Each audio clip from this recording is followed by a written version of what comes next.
everyone, welcome once again to Geeks Not Nerds, the podcast. I'm Captain Logan. I'm Eric. And now it's time for another exciting 20 minutes of Power Rangers. We go to Green with Evil Part 2, and we're going to jump right into it. So, everybody, I hope you have your episode set up. Remember, once again, Green with Evil Part 2. Rig it up however you have it, DVD, Netflix, whatever. And here we go. Eric, are you ready? I'm ready. All right, everybody press play right now. Eric, after 10,000 years, I'm free.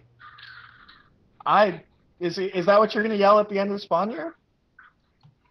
No. No, I'm not. After a year and a half, I'm free.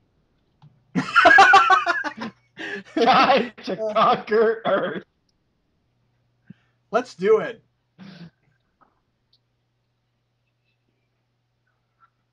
I feel like I just watched this. That's because you did.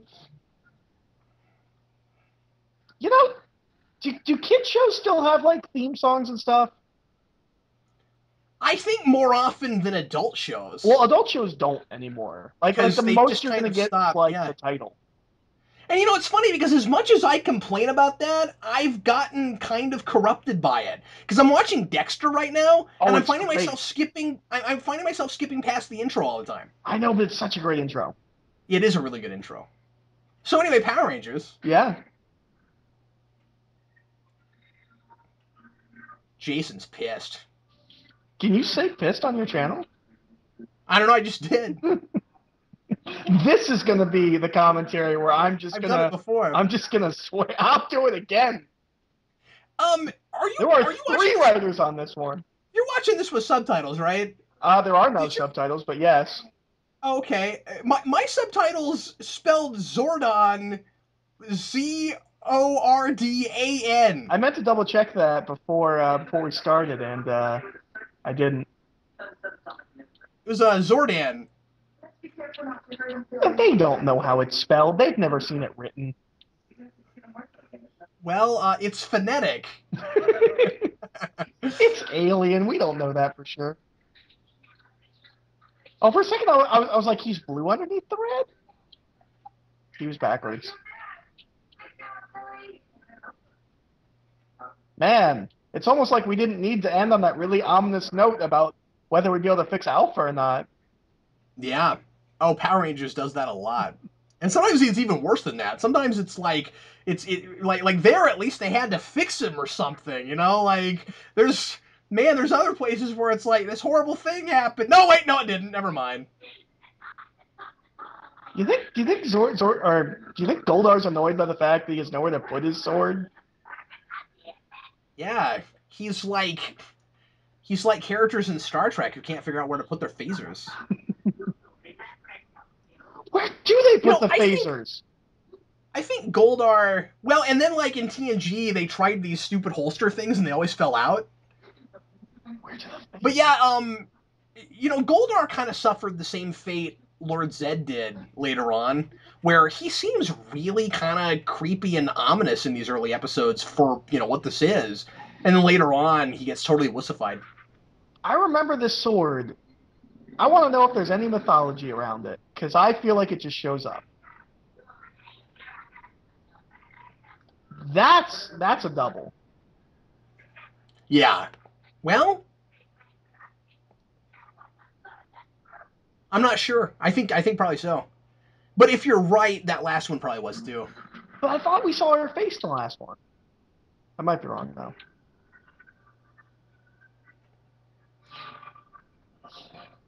Yeah, so now your eyes glow, and nobody's going to notice that happening. Bulk, what are you wearing on your head? It's one of those aviator helmet things, right? Just without the goggles. Why does Skull have a question mark on his hat? That's fantastic.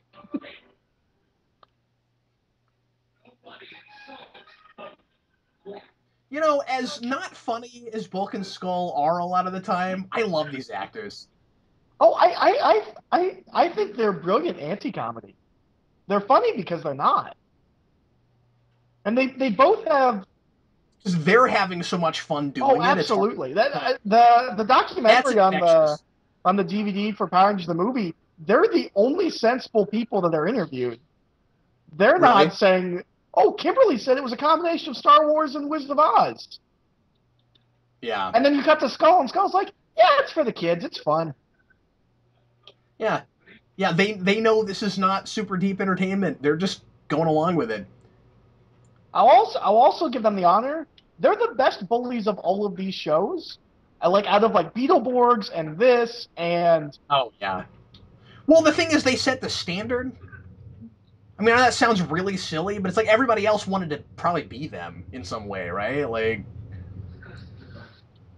do you think Bulk like goes to sleep at night being like all those punk kids in those other shows wanted to be me? they want to emulate me. Wow, look how smart Whoa, Jason is. he He put is it figuring together. stuff out. Yeah, look at that. He also looks like he's about to go swimming. Was this the fashion from the early '90s? You were there. Tell me.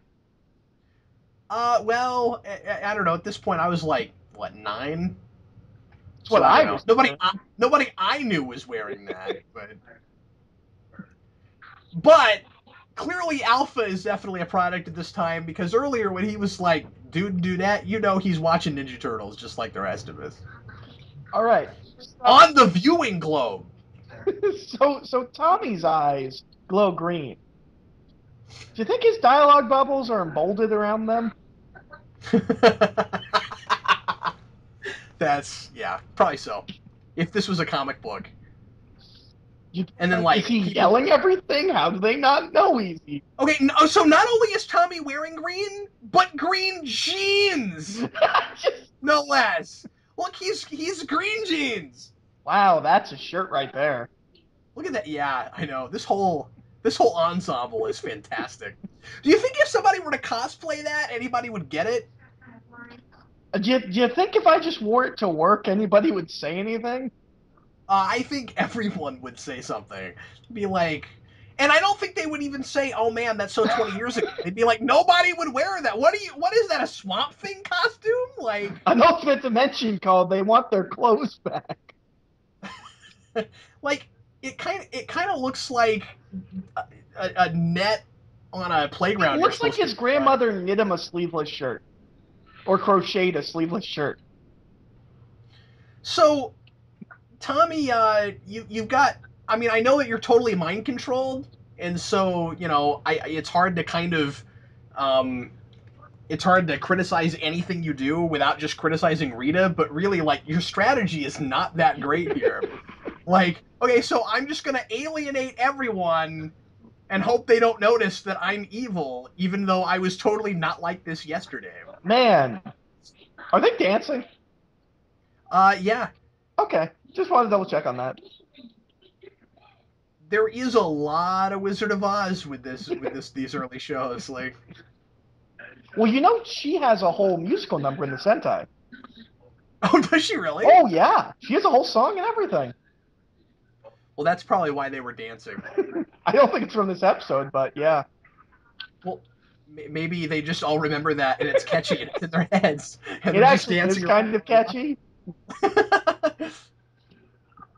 Oh man, now it's time for your training, Tommy. You I gotta fight remember these putties so there's more fighting in the show because that's what it's all about. isn't there like a whole episode of this where it's just like Jason in like a dark room with Goldar? Or maybe Tommy in a Actually, dark room with Goldar? that's actually part of this. That's what I meant.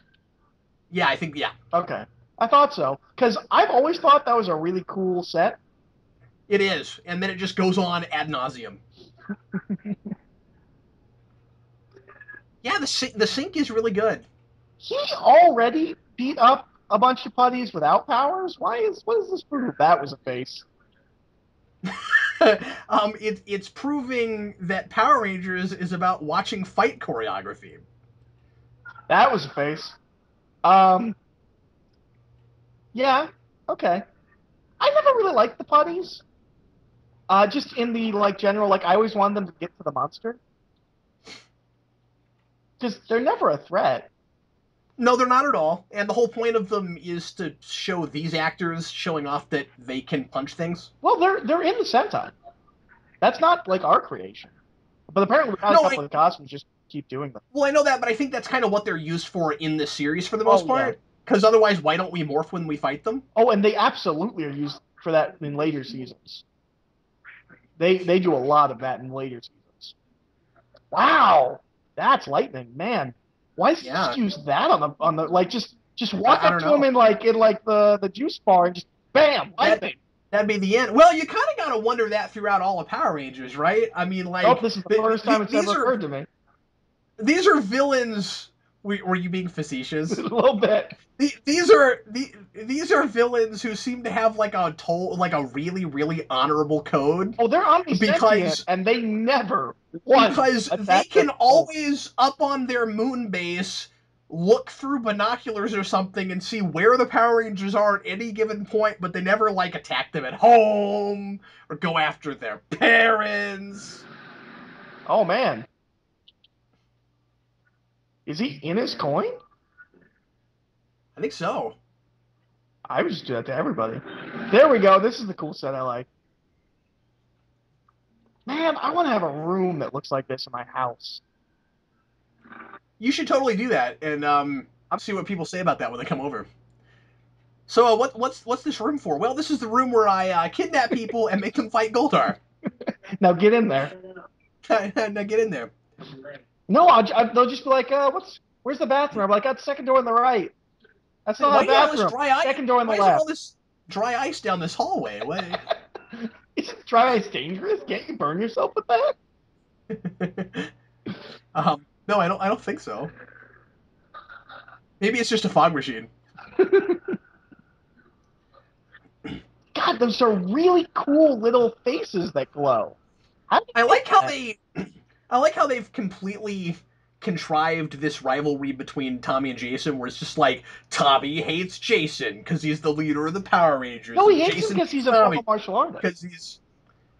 Well, I guess they kind of set that up, but I think it's more that he's being mind controlled. Well, again, they're brothers in the Sentai, so they had to come up with something. Yeah, because they were gonna have a lot of screen time together. Yeah.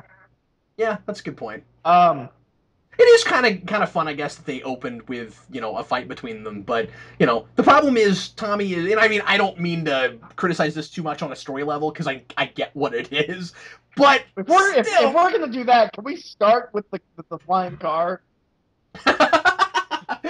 No, but I just mean like relationship wise, it's like it would have been kind of fun if Tommy could have been not fully completely mind controlled, if maybe he was a little bit of a bad apple from the start. Or just like Like maybe Rita picks him because he's got kind of a mean streak to him or already, what and then he gets over something he needed to get over all the time by the end of what this. about just making Tommy somebody that Jason has like faced at like nationals a couple of years in a row and always loses to?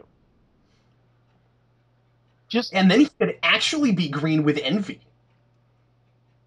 well, no, not if Jason always loses to Tommy, but Oh, I thought you said Tommy always loses. it doesn't matter. Either way, just be like, hey, I know that guy from we're martial art against each other. What is with the thing on the top of the car? It's so That's what goofy. makes it fly. It's hilarious. It looks like a smokestack. Well, I mean, do you make fun of the trash energy converter in Back to the Future? Well, no, because we know it's quirky and silly. I mean, okay, we know this is quirky and silly too, but I just mean I like guess to be it's fair, also they tell us what the trash energy yeah. from Back to the Future does. That thing's a little more conspicuous on that car, and it looks like it goes to the top of a roof of a house. As opposed to the really subtle, decor of Zordon's. I want a room like this too. See that I could totally see building.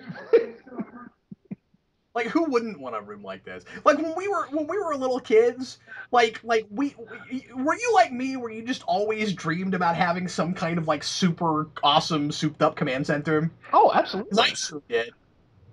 Like if when I was like 7 or 8 and playing various superheroes out in the backyard and dreaming about that kind of thing, God, if I could have gone to the future and seen what my basement would look like, I would think that I would grow up and turn into a superhero. I gotta say, This Like with all the technology we have now. this setting, this is perfect for a Power Rangers fighting game. Like this is an awesome cage arena for a fighter. Yeah, I just and really I like don't this room. think anybody ever took advantage of it for that. Well, we've To never be had fair a though, really it's good kind of Power Rangers small. fighter since. The Super Nintendo one, really. Well, I mean, but like this would be a good like for a three-dimensional fighter. I'm thinking more like Soul Calibur kind of a thing. Oh yeah, absolutely. They'd have to make it bigger. Yeah, no ring outs.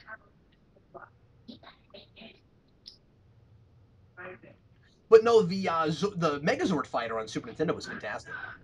I'm sure I've played it, but I don't recall. I think we talked about this when you were talking about Power Rangers video games. I was like, I played one and it was a fighter and I liked it. Hey, you see that really powerful sword? That's never gonna come back. They don't break it, they don't destroy it. He just stops using it and it never comes back. Wait, really? Yeah, I don't remember that. I at, thought there was the thing about it. I'm Because I almost mean, positive. it's not the Dragon Dagger. No, it's not the Dragon Dagger, which I love and is my holy grail. I want to get the original Dragon Dagger, and that's not the one in the show. I want the Yeah. toy from when I was a kid that I never got. That's my holy grail of like geek merch. It's gonna set you back a couple $100 probably. Yeah, that's why I don't have it. Um, Did I tell you that I somewhat recently procured a couple of early Megazords? by the way, your Megazord that you bought is going for like $300 on Amazon now. I know it's ridiculous. Are you talking about the 2010 Yeah, the re-release? re-release. Oh wow. Then I wonder what my original not Dino Megazord. What's the one after it? The Thunder The Megazord. Thunder. I wonder what that's worth. Because I recently found one of those. I I've seriously toyed with the idea of buying a couple of morphers every year because Huh. morphers Later. seem to always go up in price in like 5 years. Well, yeah, because they put out those replicas of the Mighty Morphin ones just like a couple of years ago, and they're already up to like 70, $80 anywhere you can find them. It's like all morphers. Within like 4 to 5 years, all morphers go up to like $100 a piece. It's That's kind of crazy. a solid investment. I've toyed with Did doing I it. did I tell you I also got the Dragon Sword? No, that's awesome. Yeah. So I'm close to your Dragon Dagger. I got the Dragon Sword. But you can't call it. That was pretty exciting. By the way, this has got to be one of the nerdiest things we've ever recorded.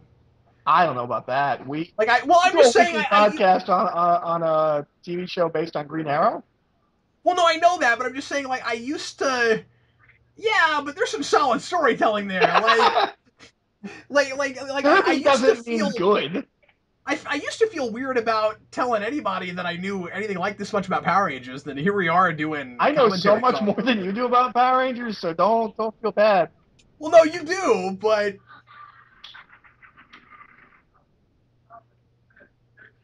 I really like how those mouths are lit. I like that's not the mouth. There's just a light under it. I'm sorry. I just really like this room. this was just a huge part of my childhood, and I can't help the nostalgia. It's fun, and it's still fun to go back and watch. Do you feel like this is actually just like the air conditioning room of Rita's Palace? They just off. Yeah, that's probably what this is. I always thought Or maybe that's just where Goldar lives. Maybe that's Goldar's apartment. it's the bed. That's just that he just sleeps in all that dry ice. Of course. Um, I kind of wish somebody ever did anything with the Zordon Another Dimension thing. Yeah, I know. I really wish that like Well, that's something David Fielding talked about when I talked with him. He said he had all these cool ideas for stuff they could do with that, and that they had originally planned on going places with it. really. I think he said that. Well, that's cool. Like my immediate obvious thing was why wouldn't you just make the alien rangers from his dimension instead of aliens? That's a good point. Because they wanted to make them all aquatic. So How does aliens equal aquatic? Because they were from a water planet. Oh, okay. Well, I mean, Zordon could be from a water planet. He could just project in human form. Man, he That's is true. scared. Yeah, that's what I'm saying. Like he was pretty menacing. All right, one more down, Eric. One down, three to go. See, nothing happened in this episode. That's true. There really was not much to that one, was there? That one was mostly Tommy's being a jerk to Kimberly, and Jason and That Tommy was hate each other. one scene, and most of it was Tommy fighting putties for Cool Sword, and Jason fighting Goldar. Goldar, yeah. I like how you brought up that scene like 5 minutes before it happened. You're like, isn't there this thing with Jason and Goldar in this? Oh, there it is. Yeah, well, I that's burned into my brain from a kid. I remember that there's a couple of things from this miniseries that never come back that as a kid I always thought was more important. That room, the sword that the Green Ranger has that never shows up after this miniseries. There's just like in my head, I just assumed there was a bigger mythology or a more thought out mythology to this than there really was at the time. See, I think I had exactly the same thing, and I think a lot of little kids were kind of duped into thinking that, right? Where there's all this fantastic looking iconography, so surely it must all mean something. Yeah, it's all built together, and they had it all planned out. And well, technically speaking, they could have because the Japanese show did have its own mythology where everything did kind of mean something. But Yeah, yeah, it didn't need to be that vague and unthought out, and but how about people that love the green ending of it. candle that she had the entire time, huh? Well, everybody, thanks again for listening, and Eric and I will be with you once again tomorrow with part 3 And of the also Green with Ranger you. Saga. We'll see you tomorrow. I'm Captain Logan. I'm Eric. Bye.